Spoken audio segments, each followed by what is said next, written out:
Superboy number 7, written by Scott Lobdell and Tom DeFalco, art by R.B. Silva and Ivan Coelho. We left off last issue with Superboy meeting up with Supergirl, making a beeline over to Nowhere Labs in order to fight Templar, but then running into Rose, who was also looking for her own fight.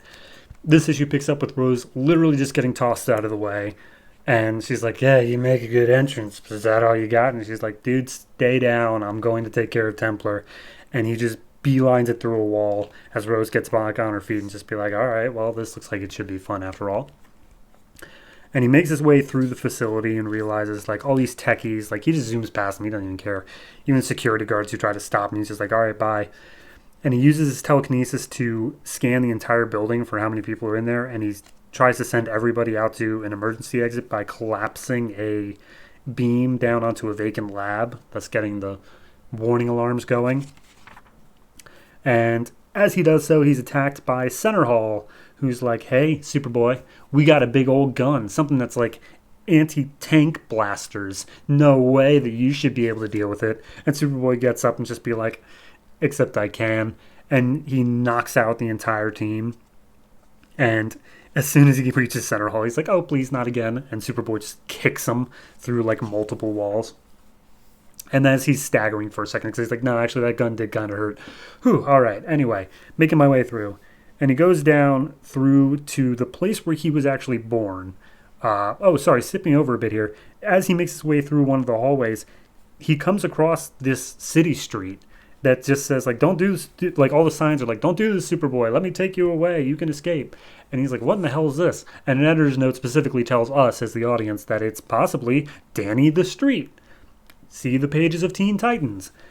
So anyway, he makes his way down to the place where he was actually like born and made. And as he gets there, he sees his like containment pod has the numbers 02 written on it, meaning he wasn't the first.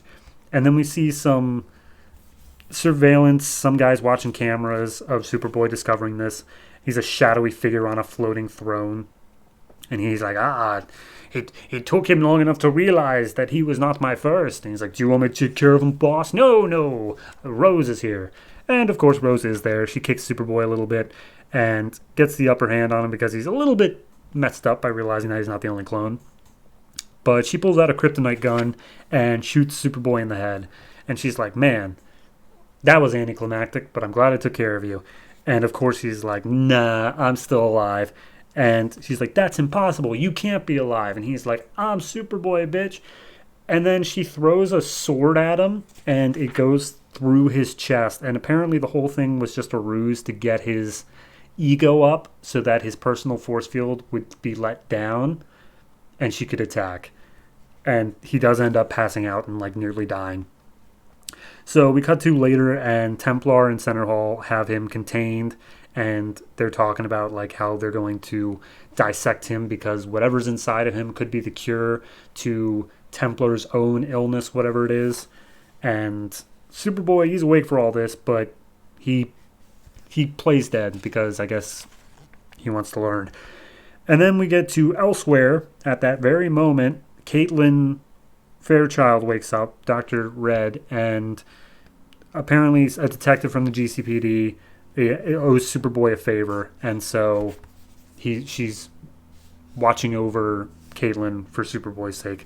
And she's pissed off at Superboy, like, I had spent 2 years getting into Nowhere, posing as a colony, trying to infiltrate colony, and now he's ruined everything. And she's like, what the heck is a colony? And then we go back to Nowhere. Rose is walking down the hall, and she's jumped by Wonder Girl, who is like, hey, Superboy kicked my ass in the pages of Teen Titans, so now I'm here to repay the favor. Have you seen him? And that's it. That's the gist of it. This is where the trade ends, and honestly, it doesn't feel like the end of an arc, but then again, it doesn't really feel like there has been an arc, you know? Like, nothing here is particularly, oh, wow, yeah, this is where everything comes together. It's just been building on itself constantly without any sort of good payoff to anything, which isn't to say it's a bad thing inherently. It is. It's not great, but that style of storytelling is inherently bad. I guess this issue is actually probably one of the better ones for me because it isn't just He's determined enough that I think Scott Lobdell realized, oh, wait, I don't have to have a snarky one-liner or the characters constantly talking either out loud or through the narration boxes.